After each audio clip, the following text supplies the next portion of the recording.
I still remember standing there, soaked and shaking, realizing that one sentence had erased my entire life. What no one knew was that moment didn't end me. It rewired everything. The rain had started just as my father's hand connected with the door frame. Not a gentle knock. A slam that made the entire house shudder, like the building itself knew what was coming. "Pack your things," he said. His voice was flat, emotionless, the kind of tone you'd use to ask someone to pass the salt. That's what terrified me most. "You have 20 minutes. I stood frozen in my bedroom doorway, water from my hair dripping onto the hardwood floor. I'd just gotten home from swim practice. My duffel bag was still slung over my shoulder, my muscles still aching from the 200 laps coach had made us do. 20 minutes ago, I'd been complaining about blisters. Now I was staring at a stranger who happened to share my DNA. "Dad, what are you talking about?" He wouldn't look at me. His eyes were fixed on some point past my shoulder, like I'd already disappeared. "Your mother found the messages. We know what you did. The messages."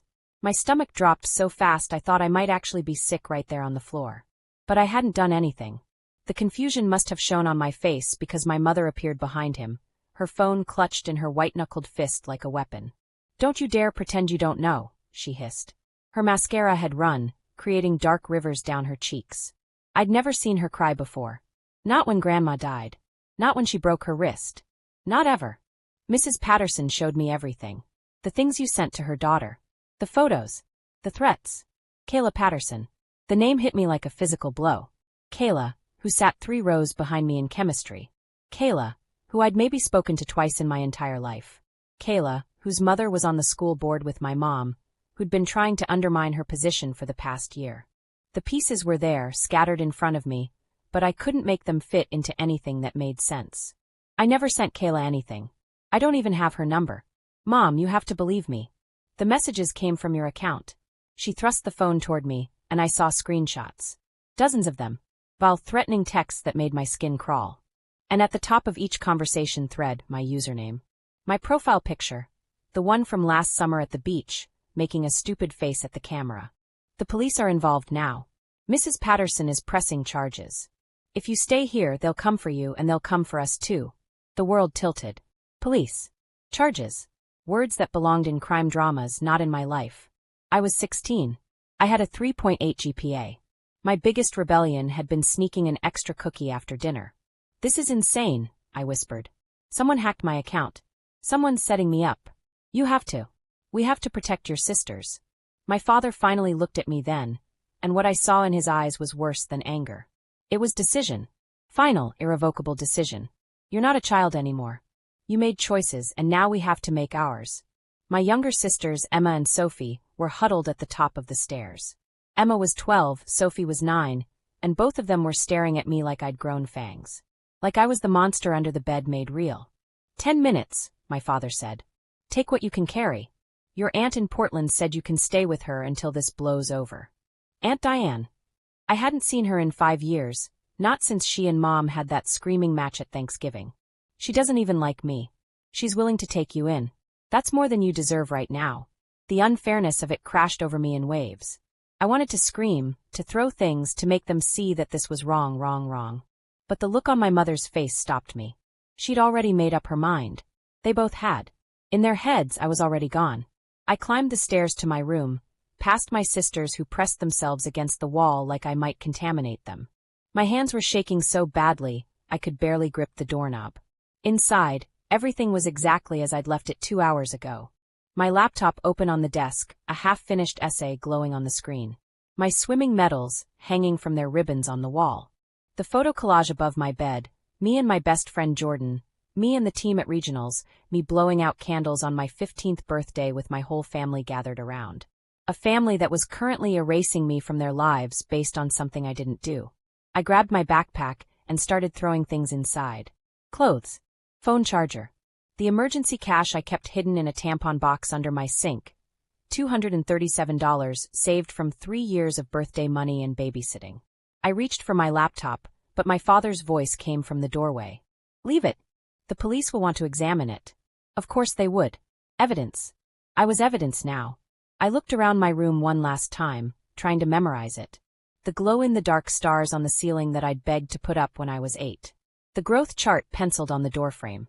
The worn spot on the carpet where I'd practiced my butterfly stroke over and over, until coach said I was ready for competition. All of it was about to belong to someone else. Some other daughter who wouldn't disappoint them. My father drove me to the bus station in complete silence. The rain was coming down in sheets now, and the wipers couldn't keep up. Through the blurred windshield, the streetlights looked like dying stars. When we pulled up to the curb, he handed me an envelope. "There's money for your ticket and some extra. Don't contact your sisters.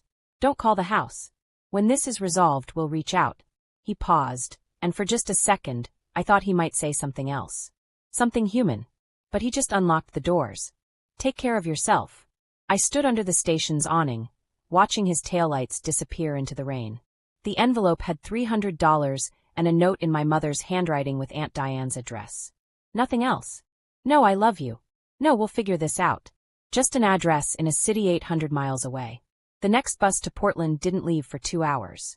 I sat on a plastic bench, my backpack clutched to my chest, and pulled out my phone. I had 17 missed calls from Jordan, 43 texts from numbers I didn't recognize, and 1 voicemail from a number that made my blood run cold. The number was from the police department. My finger hovered over the play button. Whatever was in that message would change things. I could feel it.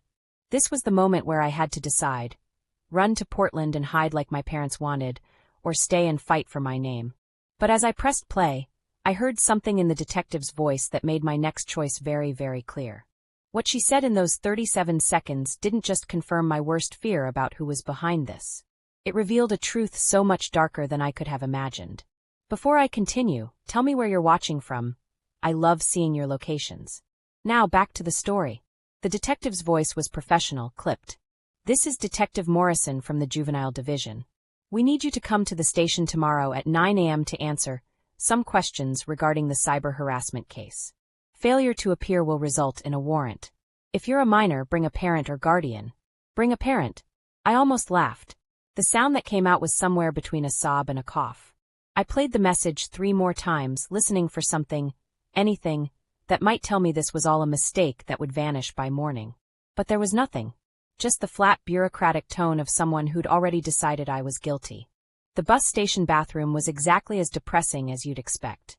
Flickering fluorescent lights, graffiti carved into the stall doors, and a mirror so scratched I could barely see my own reflection. I splashed cold water on my face and stared at the ghost girl looking back at me. 16 years old. Soaking wet. Completely alone. My phone buzzed. "Jordan, where are you? Your mom called my mom and said you went to stay with family, but she was crying and wouldn't tell us why. What's happening?" My fingers hovered over the keyboard. Jordan had been my best friend since 4th grade, when she'd punched Tyler Morrison for putting gum in my hair. She was the person I told everything to. The person who knew that I still slept with the light on sometimes, that I wanted to swim in the Olympics someday, that I'd never even kissed anyone because the idea terrified me. But if I told her what was happening, would she believe me? Or would she look at those screenshots, see my username, my profile picture, and decide that maybe she didn't know me as well as she thought? I put the phone away without responding. The bus to Portland arrived on schedule. I climbed aboard and found a seat in the very back, away from the handful of other passengers who looked just as lost as I felt. A woman with a crying baby. An old man who smelled like cigarettes and was muttering to himself. A teenage boy with headphones who didn't look up once. We were all running from something. As the bus pulled out of the station, I watched my city disappear into the darkness. Somewhere out there was my house, my school, my entire life. And somewhere out there was Kayla Patterson, who'd convinced everyone that I was a monster. The question that kept circling through my mind was simple. Why? We'd never had a fight. We'd never competed for the same guy or the same spot on a team. We existed in completely different orbits. She was a theater kid who spent her lunch periods rehearsing in the auditorium. I was a jock who ate lunch with the swim team. Our worlds barely touched.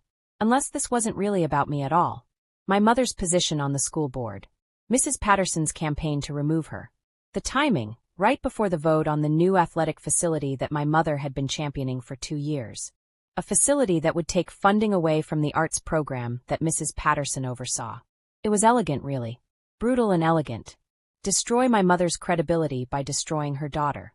Turn me into something so toxic that anything my mother touched would be poisoned by association. But proving it? That was a different story. I pulled out my phone and opened my social media accounts. The messages were still there, time-stamped and documented. Sent from my account over the past 3 weeks. Horrible things. Threats to release private photos of Kayla. Promises to ruin her life. To make her wish she'd never been born. Reading them made me feel dirty, like the words themselves could contaminate me. But I forced myself to look at every single one, searching for something that would prove I hadn't written them. And then I found it. A tiny detail that everyone else had missed. The messages had been sent between 2 and 4 a.m. on school nights. Times when I was provably somewhere else. We had practice logs. Coach made us sign in and out, documenting our times to track our conditioning. For the past month, I'd been at the pool every morning from 4:30 to 6:30. Before practice, I was asleep. My phone was usually charging on the other side of my room because I'd read somewhere that sleeping next to your phone was bad for you. It wasn't much. A defense attorney would probably call it circumstantial. But it was something. A crack in their story. I started taking screenshots of everything. The messages, the timestamps, my practice schedule that I'd saved in my email. Then I went further, digging through my phone's activity logs, looking for anything else that seemed wrong. That's when I found the second anomaly. My account had been accessed from an IP address in a part of town I'd never been to. Not once. Not ever. The geolocation put it somewhere in the industrial district near the old paper mill. A place my parents had forbidden me from going since I was little because it was where drug deals happen. My hands started shaking again, but this time it wasn't from fear. It was adrenaline. Possibility. Someone had hacked my account. Someone with technical skills, and a reason to frame me. Someone who knew my schedule well enough to send messages when I'd have no alibi except I was asleep. Someone who'd made one tiny mistake by accessing my account from their own location. I pulled up a new browser and started searching. IP address tracking. How to trace cyber harassment. Legal resources for false accusations. The more I read, the more impossible it seemed.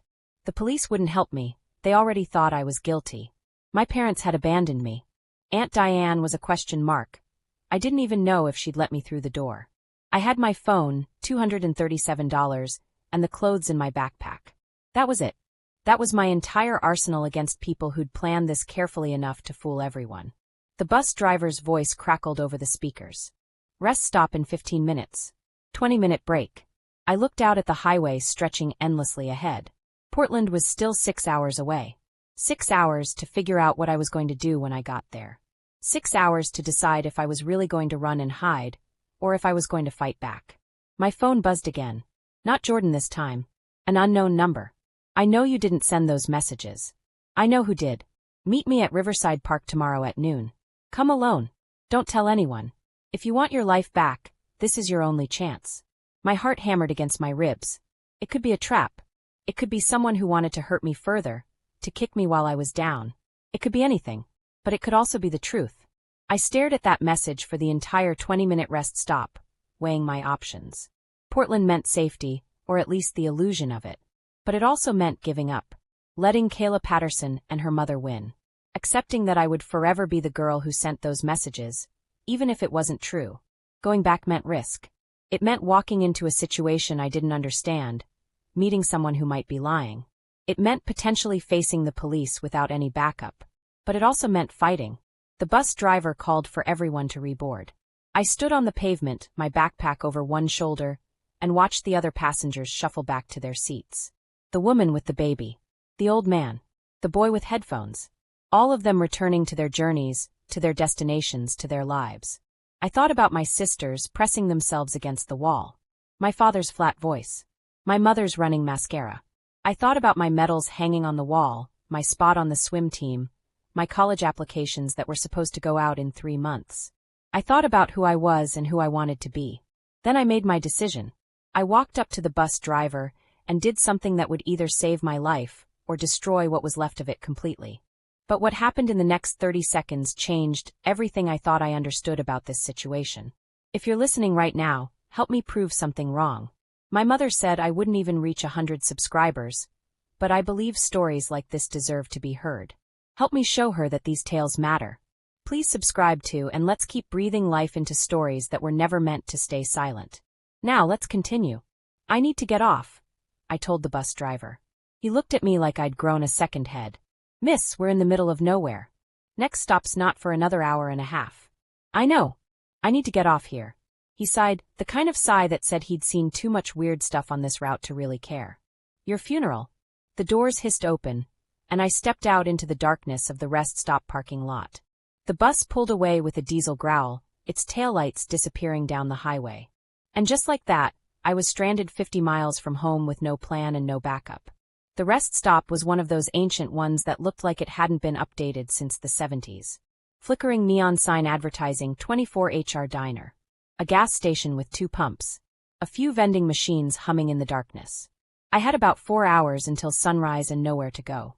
I found a bench under an overhang and pulled out my phone to reply to the unknown number. Who is this?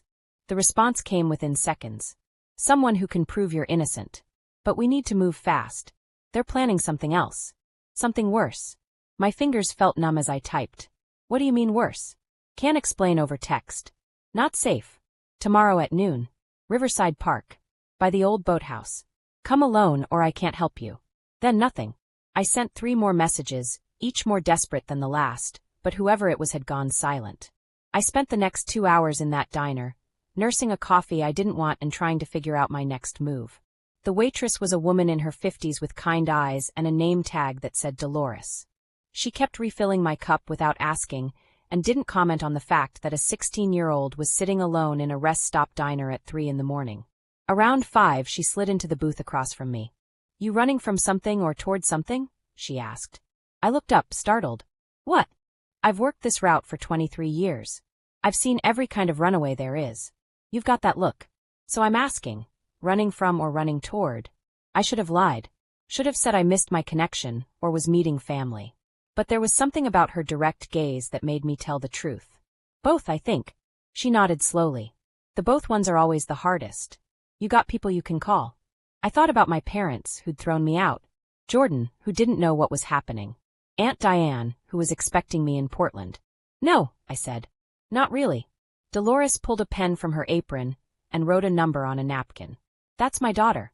She's a paralegal, works with kids in trouble. If you need help, real help, not just coffee and sympathy, you call her. Tell her Dolores sent you. She stood up, patted my shoulder, and went back to the counter. I stared at that napkin for a long time, that phone number written in blue ink. A lifeline from a stranger who had no reason to care whether I lived or died. I waited until 6, then called a rideshare to take me back to the city. The driver was a college kid who spent the entire trip telling me about his band, and didn't ask any questions about why I needed a ride at dawn. I had him drop me 3 blocks from Jordan's house. The sun was coming up, painting the sky in shades of orange and pink. Jordan's neighborhood looked exactly the same as it always had. Tree-lined streets. Well-kept lawns. The kind of place where nothing bad ever happened, except now it had. I'd been to her house 1,000 times. I knew which window was hers, knew that her parents were heavy sleepers who wouldn't wake up if I threw pebbles at the glass like some kind of rom-com cliché. I knew that Jordan kept a spare key under the fake rock by the back porch. What I didn't know was whether she'd slam the door in my face when she saw me. I crept around to the back and let myself into the house as quietly as possible. The stairs creaked under my feet, and I froze at every sound, certain that her dad would appear with a baseball bat. But I made it to her door without anyone waking up. I knocked softly. Once. Twice. 3 times. Movement inside. Then Jordan's voice, thick with sleep. What the hell? The door opened, and there she was. Hair in a messy bun, wearing an oversized t-shirt that said swimmers do it underwater. Her expression went from annoyed to shocked in about half a second. Oh my God, she whispered. What are you doing here? Your mom said you left town. She said. She stopped, really looking at me for the first time. Taking in my rumpled clothes, my backpack, the shadows under my eyes. What happened? And that's when I broke. Everything I'd been holding in since my father slammed that doorframe came pouring out. I told her about the messages, the accusation, my parents throwing me out. The bus to Portland, the mysterious text, the decision to come back. All of it spilled out in a whispered rush while she pulled me into her room and locked the door behind us. When I finished, Jordan was quiet for a long moment. Then she said the words I desperately needed to hear. That's bullshit. Complete and total bullshit. You didn't send those messages. How do you know? Because I know you, idiot. You cried for 3 days when you accidentally stepped on a snail. You're not capable of that kind of cruelty. She grabbed her laptop and opened it. Okay. Someone hacked your account. We need to prove it. Walk me through everything again slowly. For the next 2 hours we worked.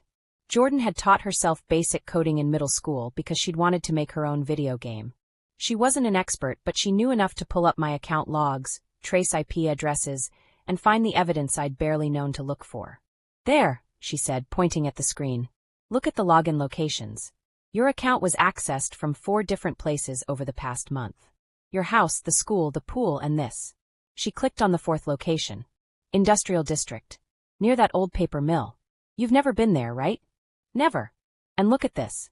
The messages were all sent using a VPN to mask the sender's location, but whoever did it made a mistake. They logged in without the VPN first, just once, probably to set everything up. That's how we got this IP address. She pulled up a reverse IP lookup and started typing. I watched the screen, barely breathing. Got it, Jordan said. The IP address is registered to, holy shit. What? It's a business address. Patterson Digital Media. That's Kayla's dad's company. The room seemed to tilt sideways. Her dad is a tech consultant. Jordan and I stared at each other as the implications sank in. This wasn't just Kayla making up stories. This was premeditated. Sophisticated. Someone with professional-level tech skills had hacked my account, framed me for cyber harassment, and done it well enough to fool the police. We need to take this to someone, Jordan said. The police, your parents, someone. The police already think I'm guilty. And my parents. I swallowed hard. They made their choice. Then who? I pulled out my phone and looked at the message again. Riverside Park. Tomorrow at noon. Except tomorrow was now today. In 6 hours, I was supposed to meet someone who claimed they could prove my innocence. Someone who knew about the plan. I think someone on the inside is trying to help me, I said. I just don't know who or why. Jordan looked at me seriously. This could be a trap. If the Pattersons are behind this, they might be trying to lure you somewhere isolated. I know. But what choice do I have? If I don't show up, I'll never know what they know. And whoever this is, they said there's something worse coming. Something else they're planning. Then I'm coming with you. The message said to come alone. Screw that. You're not meeting some mysterious stranger without backup. She closed her laptop with a decisive click. We have 6 hours. Let's use them to figure out exactly what we're walking into. We spent those hours becoming amateur detectives. Jordan hacked, her word not mine, into the school's server to pull up any information about Kayla and her family. What we found was a pattern. 3 years ago, another girl at a different school had been accused of cyber harassment. The case fell apart when it turned out the messages were fabricated. The girl's family had moved away before anyone could investigate further. The accuser? A family friend of the Pattersons. 2 years ago, a similar situation at another school. Same pattern. Same ultimate collapse of the case. Same convenient relocation of the accused. They've done this before, Jordan said, her voice hollow. How are they getting away with it? Because by the time the truth comes out, the damage is already done.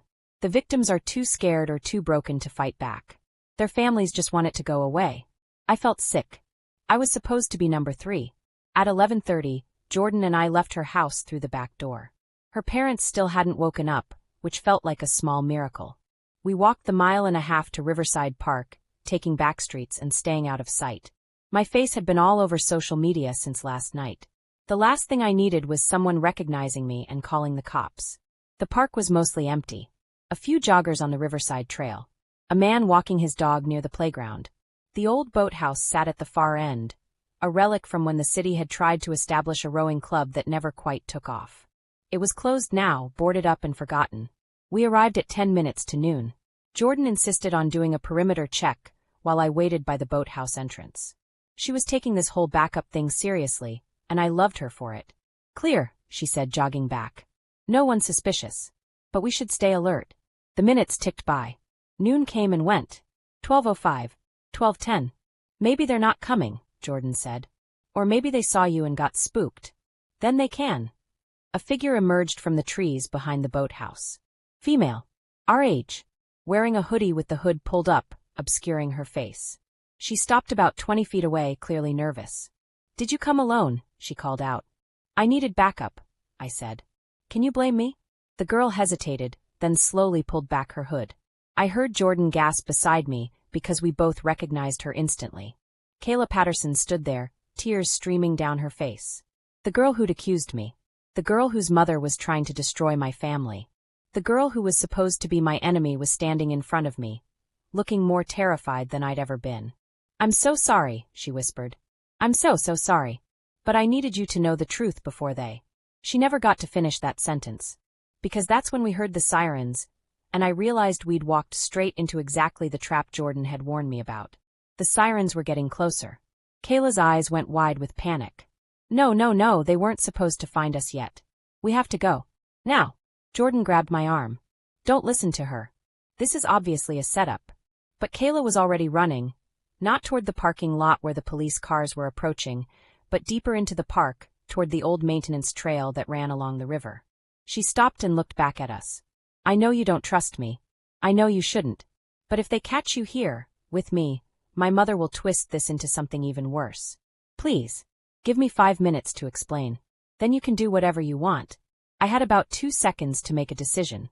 Stay and get arrested, or run with the girl who'd destroyed my life and might be leading me into something even worse. I ran. Jordan cursed and followed. We crashed through the underbrush, branches tearing at our clothes. Behind us, I could hear voices, the slam of car doors. The maintenance trail was overgrown and barely visible, but Kayla navigated it like she'd been here 100 times. We ran for what felt like forever, but was probably only 5 minutes. Finally, Kayla stopped at a small concrete structure. One of the old pump houses from when this section of the river had been dammed. She pulled open a rusty metal door and gestured frantically for us to follow her inside. The interior was dark and smelled like mold and rust. Jordan pulled out her phone flashlight. Kayla was breathing hard, her back against the wall, looking like she might throw up. "Talk," I said. "Now. Why did you text me? Why are we running from the police? Why did you accuse me in the first place?" "Because my mother made me." The words came out in a rush. She found out about my dad's company getting investigated for fraud. She was desperate to create a distraction, to shift the focus to something else. Your mom's position on the school board, the vote coming up, it was perfect timing. If she could destroy your mom's credibility, she could control the board, control the narrative, maybe even use it to discredit the people investigating my dad. Jordan moved between me and Kayla instinctively. "So you just decided to ruin someone's life? To help your criminal parents?" "I didn't want to." Kayla's voice broke. I told her no. I said I wouldn't do it. But then she showed me the messages she'd already sent from that fake account. Messages that looked like I was suicidal. She said if I didn't cooperate, she'd send them to everyone. She'd tell people I was mentally unstable, that I needed to be hospitalized. She'd make my life hell. I felt like I was watching this conversation from outside my body. "So instead you made mine hell?" "Yes. And I've hated myself every second since. I watched you get thrown out of your house. I saw your friends stop talking to you online. I heard the things people were saying at school. And I couldn't sleep, couldn't eat, couldn't look at myself in the mirror because I knew it was all my fault. Then why reach out now?" I asked. "Why not just let it happen?" Kayla wiped her eyes with her sleeve. "Because yesterday I overheard my mother on the phone with someone. They're not done with you. The harassment messages were just phase 1. They're planning to plant something on your laptop. Something worse. Something that will get you arrested for real, not just questioned. Child exploitation materials." The room spun. That was a federal crime. That was prison time, even for a minor. That was life-ending. Why would they go that far? Jordan demanded. "Because you fought back," Kayla said, looking at me. "You were supposed to run away and hide. Instead, you came back. My mother called you a loose end that needs to be tied up. She's scared you'll figure out what they did, so she wants to make sure you're completely discredited. Destroyed. Unable to fight back." I thought about my laptop, sitting at my parents' house. Evidence, my father had called it. Had they already done it? Was it already too late? "We need to get that laptop," I said. "If we can prove it was tampered with, if we can show the timeline." "Your parents won't let you anywhere near it," Jordan pointed out. "Then we break in." Both of them stared at me. "I'm serious. I know the security code. I know my parents' schedule. My dad has a meeting with his firm every Saturday morning. My mom takes my sisters to their gymnastics class. The house will be empty from 9 to noon. "That's tomorrow," Jordan said. "Exactly. Which means we have tonight to figure out exactly how we're going to do this." I turned to Kayla. "You're helping. You got me into this mess. You're going to help me get out of it." Kayla nodded. "I will. I'll do whatever you need. But there's something else you should know." She pulled out her phone and opened a voice memo. Last night, I recorded my mother talking to my dad about the plan. I didn't know what I was going to do with it, but I knew I needed proof that I was being forced into this. That it wasn't my idea. She hit play. Mrs. Patterson's voice filled the small space. Doesn't matter if she proves the harassment was fake. By the time anyone investigates, the new charges will be filed. The evidence will be on her computer. Her credibility will be destroyed. And even if she somehow proves that was planted too, the damage will be done. No college will touch her. No employer will hire her. Her life will be effectively over. Mr. Patterson's voice responded. What about Kayla? She's been acting strange. You don't think she'll? She won't. She knows what happens if she does. I've made that very clear. The recording ended. In the silence that followed, I could hear water dripping somewhere in the darkness. That's evidence of conspiracy, Jordan said quietly. That's admission of a crime. It's also my mother's voice on my phone, which she could argue I fabricated, Kayla said. We need more. We need the proof on your laptop showing it was tampered with. We need the evidence from my dad's company showing the connection to the IP address. We need everything to make this airtight. I looked at these two girls, one who'd been my best friend forever, and one who'd been my worst enemy for the past 24 hours, and realized something. We weren't just fighting for my innocence anymore. We were fighting against people who'd done this before and would do it again. People who destroyed children's lives to cover their own crimes. Okay, I said. Here's what we're going to do. We spent the next hour planning. Kayla knew her father's security systems because she'd had to help him test them. Jordan knew enough about digital forensics to document evidence properly. And I knew my house, my family, and exactly how to get in and out without being detected. It was a terrible plan with a dozen ways it could go wrong. But it was the only plan we had. As the sun started to set, we left the pump house one at a time, making sure we weren't followed. Kayla went first, heading home to act like nothing had happened. Jordan and I waited 20 minutes, then made our way back to her house through a different route. That night, I slept on Jordan's floor while she researched chain of custody and legal procedure. We had to do this right. One mistake, one contaminated piece of evidence, and the Pattersons would walk away clean while I went down for crimes I didn't commit. At 8 the next morning, I watched from across the street as my father's car pulled out of the driveway, heading to his meeting. 15 minutes later, my mother loaded my sisters into her car and drove toward the gymnastics center. The house stood empty, exactly as I'd predicted. Now, I whispered. Jordan, Kayla, and I crossed the street like we belonged there.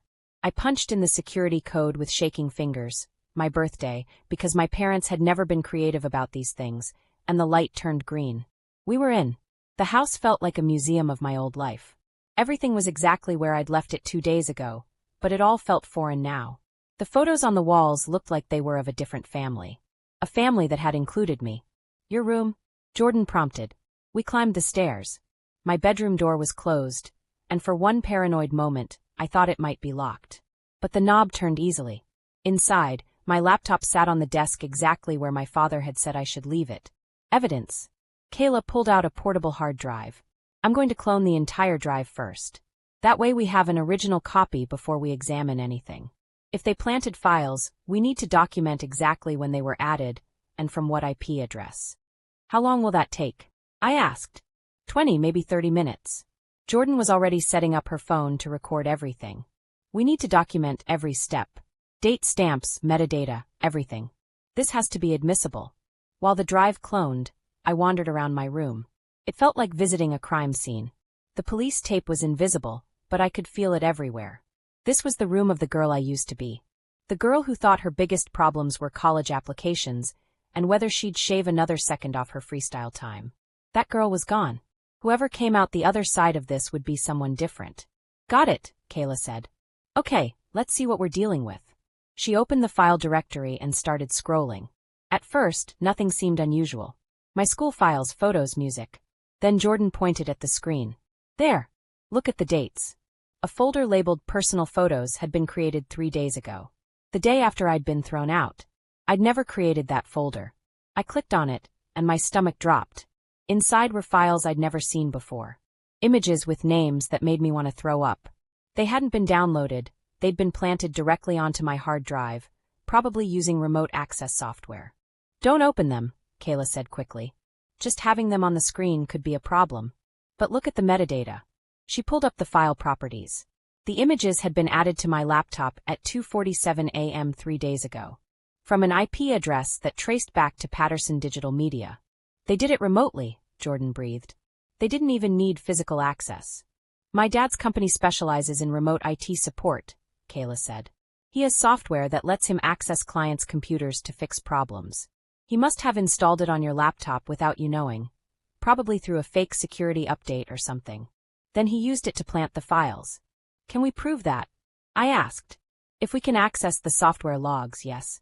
They'll show exactly when the remote connection was established and what actions were taken. She started typing rapidly. The software keeps logs on both ends, the client computer and the server. We have the client logs right here. We just need the server logs to match them up. Which are at your dad's company, Jordan said. Which are at my dad's company, Kayla confirmed. She looked at me. I can get them. His office is in our house. I know his passwords. He uses the same one for everything because he's lazy about security, ironically. I can remote in from here and download the logs. Won't he see that someone accessed his system? I asked. Not if I'm careful. I can make it look like automated backup processes. She pulled out her own laptop. But once I do this, there's no going back. He'll know I betrayed them eventually. My mother will know. I'll be where you are now. For the first time, I really looked at Kayla. Saw the fear in her eyes. The exhaustion. She was about to blow up her entire life to save mine. A life she'd helped destroy in the first place, yes. But she was choosing to fix it at enormous personal cost. Are you sure? I asked. I've never been sure of anything in my life. But I can't let them do this again. To you or anyone else. She opened her laptop. Let's burn it all down. For the next 10 minutes, we watched Kayla navigate through her father's company servers. She moved with the confidence of someone who'd been doing this for years, pulling up logs, downloading files, erasing her digital footprints as she went. Got them, she finally said. Every remote access session from the past 6 months. Including the one where my dad installed the monitoring software on your laptop. And the one where he planted those files. It's all here. Jordan was already copying everything to multiple drives. We need backups of the backups. If we lose this data, we won't, I said. But even as I said it, I heard the sound that made my blood run cold. A car door slamming. Voices in the driveway. We all froze. Jordan ran to the window and looked out, then turned back to us with panic in her eyes. Your mom's car. They're back early. Gymnastics practice was supposed to run until noon. It was only 10:45. We were supposed to have over an hour. The back door, I said. We can. No time. Kayla was frantically shutting down the laptops, unplugging drives. They're already at the front door. We'll never make it down the stairs without them seeing us. Footsteps on the front porch. The sound of keys jingling. My mind raced through possibilities. The window. Too high, and we'd definitely be seen. The closet? Too obvious. Under the bed? We weren't 5 years old. Then I remembered. The attic access. In the corner of my room's ceiling was a small hatch that led to the crawl space above. We'd used it for storage when I was younger. It was cramped and hot, and probably full of spiders, but it was the only option. I grabbed my desk chair and positioned it under the hatch.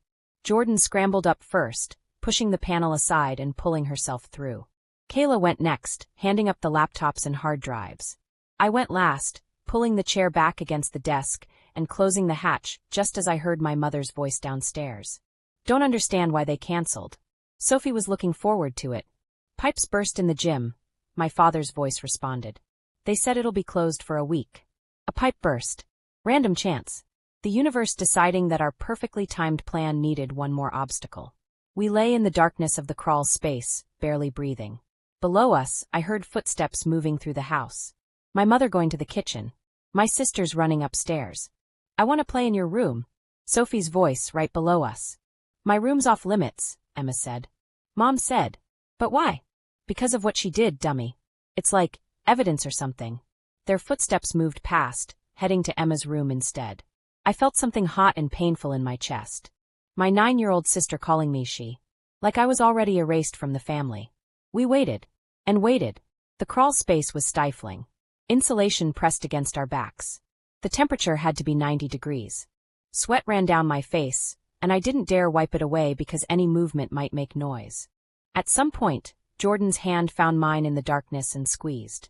On my other side, I felt Kayla trembling, whether from fear or heat I couldn't tell. An hour passed. Maybe more. Time felt meaningless up there in the dark. Finally, we heard my father's voice. I'm running to the office for a few hours. That Peterson brief needs to be filed by Monday. Take the girls with you? My mother asked. I need to make some calls for the board meeting. Sure. Girls, get your shoes on. We're going to Dad's office. More footsteps. Complaints from Sophie about being bored. The sound of the front door opening and closing. Car doors. The engine starting. The sound of tires on the driveway. Then silence. Is she still down there? Jordan whispered. We waited 5 more minutes, listening. Then we heard it, my mother's voice, but muffled. She was on the phone in another room. We'd have to risk it. I pushed open the hatch as slowly and quietly as possible. The 3 of us climbed down, gathered our things, and crept toward the stairs. My mother's voice grew clearer as we descended. Understand your concern, but the vote is next week. We can't afford any delays. Yes, I know about my daughter's situation. It's being handled. Her tone was businesslike. Clinical. Like she was discussing a problematic employee, not her child. We made it to the front door. I had my hand on the knob when my mother's voice came from directly behind us. Going somewhere? I turned slowly. My mother stood in the hallway, phone still in her hand, her expression unreadable. For a moment, no one moved. No one breathed. Then my mother's eyes traveled from me to Jordan to Kayla, and I watched her face change as she recognized who the third girl was. Mrs. Patterson's daughter, she said slowly. How interesting. Kayla stepped forward, pulling out her phone. Mrs. Anderson, I need to tell you something. About your daughter. About what my family did. I don't think. Please. Kayla's voice cracked. Just listen. Please. And there, in the hallway of my childhood home, Kayla told my mother everything. The voice recording played. My mother's face went through a dozen expressions, confusion, disbelief, understanding, and finally, a cold fury I'd never seen before. When the recording ended, my mother was silent for a long moment. Then she looked at me. Your laptop? Evidence. Proof they planted files remotely. We have the server logs that prove when and how it was done. My mother's jaw tightened. Show me. We spread everything out on the dining room table. The laptop logs. The server records. The IP addresses. The timeline that proved I couldn't have sent the harassment messages because I was asleep or at practice. The metadata on the planted files. All of it laid out like pieces of a puzzle that finally made a complete picture.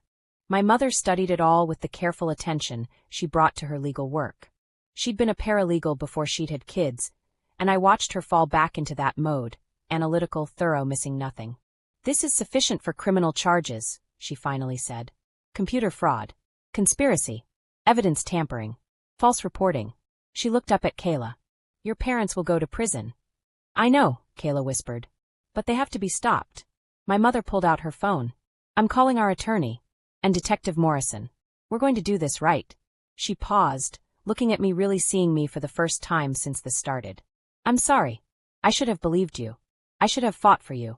I let fear make me weak, and I abandoned my child when you needed me most. The apology cracked something open inside me. You really thought I could do something like that? No. Deep down, no. But the evidence seemed so clear, and I was terrified of what it would mean for your sisters if we fought it. I was a coward. She reached out hesitantly, and when I didn't pull away, she pulled me into a hug. I'm so sorry, baby.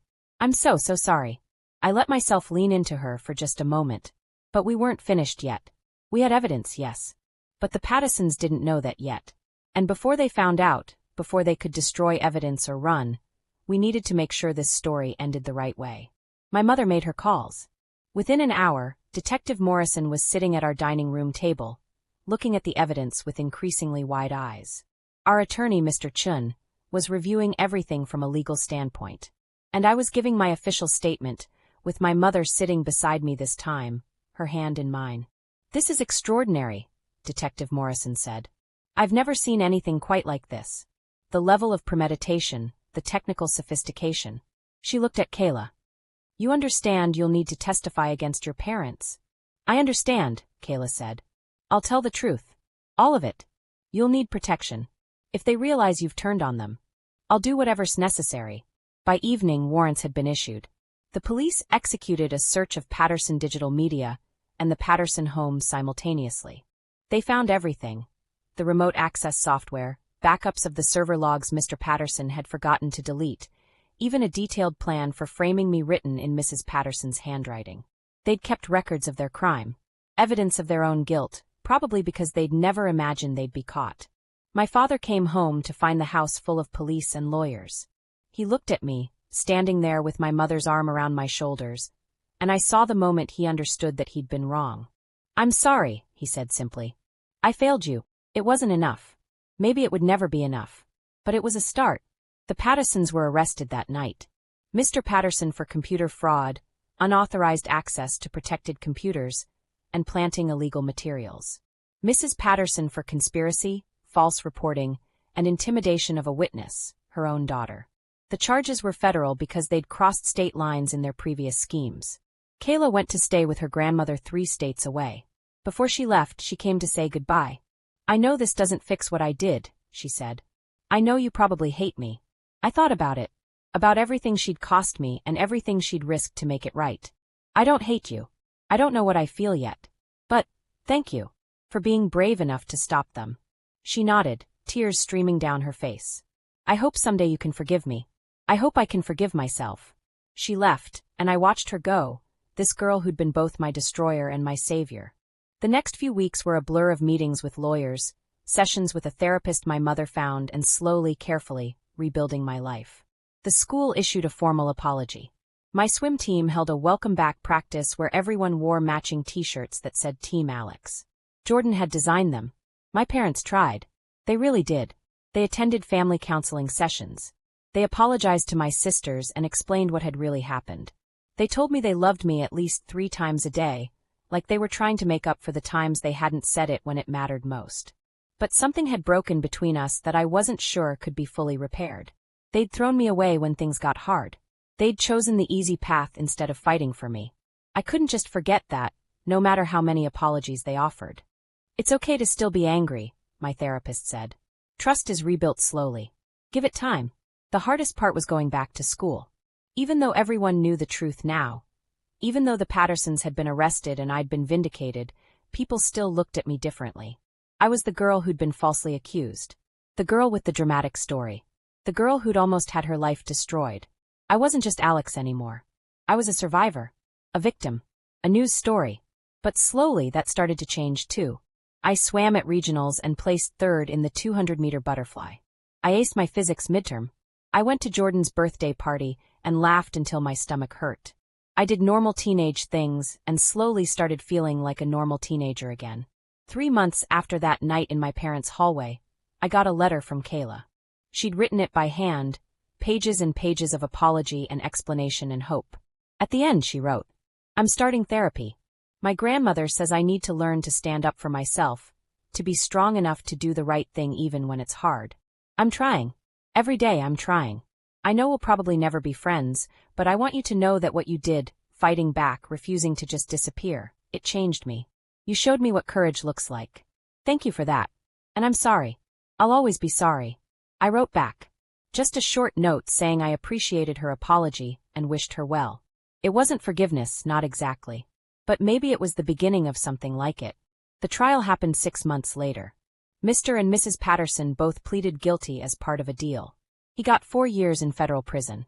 She got 6 because of the multiple victims and the witness intimidation. They also had to pay restitution to all the families they'd harmed. Kayla testified anyway, even though they'd pleaded guilty. She wanted it on record. She wanted everyone to know the truth. I sat in the courtroom and watched this girl, who'd been so scared of her parents that she'd helped them destroy innocent people, stand up and tell the truth with a steady voice. She'd found her courage, just like I'd found mine. That night, I stood in front of my bedroom mirror, back in my room, with my medals on the wall and my photos above my bed, and really looked at myself. I'd lost weight from the stress. I had shadows under my eyes that hadn't been there before. There were lines around my mouth from frowning too much. But there was something else too. Something harder. Stronger. I'd walked through fire and come out the other side. I'd been broken and put myself back together. I wasn't the same girl who'd stood in the rain 16 months ago, watching her life disappear. I was someone better. My phone buzzed. A text from Jordan. "College acceptances are out tomorrow. Whatever happens, we're in this together." Tomorrow. The future. For a while, I'd thought I didn't have one. The Pattersons had tried to make sure of it. But I'd fought back and I'd won. I texted back, together. That night, I slept without nightmares for the first time in months. The acceptances came the next morning. I'd applied to 7 schools with strong swim programs. 5 accepted me.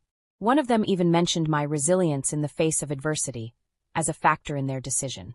They'd turned my worst moment into a strength. Maybe that was the real lesson. That the things that break us can also forge us into something stronger. That the moment we think is ending us might actually be the moment that rewires everything. I stood in the rain 16 months ago and watched my life end. But what nobody knew, what even I didn't know, was that moment was also a beginning. A year later, I was sitting in a university lecture hall 300 miles from home, taking notes in Introduction to Computer Science. I'd changed my major from pre-med to cybersecurity. If the Pattersons had taught me anything, it was that the digital world was where battles were fought and won now. I wanted to be on the side that protected people. Jordan was 2 floors up, studying engineering. We had dinner together every Thursday, just like we'd planned. Kayla and I emailed occasionally. She was at a different school, studying psychology. She wanted to work with teenagers in crisis. She wanted to be the person who believed them when everyone else didn't. My relationship with my parents was still complicated. We talked once a week. They visited once a month. We were rebuilding slowly, carefully. Some things couldn't be rushed. My sisters were doing better too. Emma had started standing up to bullies at school. Sophie had asked me to help her learn to code. They'd learned something from watching me fight back. That you don't have to accept the story someone else writes for you. I got an email one day from a girl I'd never met. She'd read about my case in the news. Her school was dealing with a similar situation. False accusations, fabricated evidence, a family being destroyed. She wanted to know if I had any advice. I wrote back. I told her to document everything. To find allies. To trust her gut. To fight back even when everyone said she should run. I told her that justice wasn't guaranteed, but silence guaranteed nothing would change. She wrote back a month later. They'd caught the person who'd framed her. She was going home. More emails came after that. More kids who'd been falsely accused, more families torn apart by lies. I answered every single one. I shared what I'd learned. I became the person I'd needed when I was standing in that bus station, alone and terrified. 2 years after that night in the rain, I started a nonprofit. Digital Justice, focused on helping families navigate false accusations in the age of technology. We provided legal resources, technical expertise, and emotional support. Jordan handled the technical side. I handled outreach and fundraising. Kayla joined us remotely, offering counseling to both victims and reformed perpetrators. We were taking the worst thing that had ever happened to me and turning it into something that helped others. We were making sure nobody else had to stand in the rain, watching their life disappear, with nowhere to turn. 5 years later, Digital Justice had helped over 300 families. We'd contributed to policy changes in 3 states regarding cyberbullying investigations. I'd testified before Congress about the need for better digital forensics in cases involving minors. I was 23 years old. I had a degree in cybersecurity, a thriving nonprofit, and a life I'd built from the ashes of the one that had been taken from me. I still swam. Not competitively anymore, but for peace. For the feeling of moving through water, cutting through resistance, pushing towards something better on the other side. Last month I gave a TED Talk. They asked me to tell my story, to explain how I'd turned tragedy into purpose. I stood on that red circle and looked out at thousands of people, and I told them the truth. I was 16 years old when my life ended, I said. Or at least, that's what it felt like. What I didn't know then was that endings and beginnings often look exactly the same. They're both terrifying. They're both uncertain. They're both moments where everything changes. The question isn't whether terrible things will happen to you. They will. The question is what you'll do when they do. Will you let them define you? Or will you let them refine you? I chose refinement. I chose to take the moment that was meant to destroy me and let it rewire everything instead. I chose to fight back when everyone said I should disappear. I chose to believe in my own innocence when the world had decided I was guilty. And that choice, that single choice to stand up and fight, changed everything. Not just for me, but for hundreds of other kids who found themselves in similar situations. Because I refused to disappear, they learned they didn't have to either. So if you're standing in your own rain right now, watching your life fall apart, I want you to know something. This moment doesn't have to end you. It can be the moment that rewires everything. It can be the moment that transforms you from victim to survivor to warrior. The choice is yours. It's always been yours. The applause was deafening. But what I remembered most was the girl I saw in the third row, maybe 16 or 17, with tears streaming down her face. After the talk, she found me. "Thank you," she whispered. "I needed to hear that. I'm going through something similar, and I was ready to give up. But if you could do it."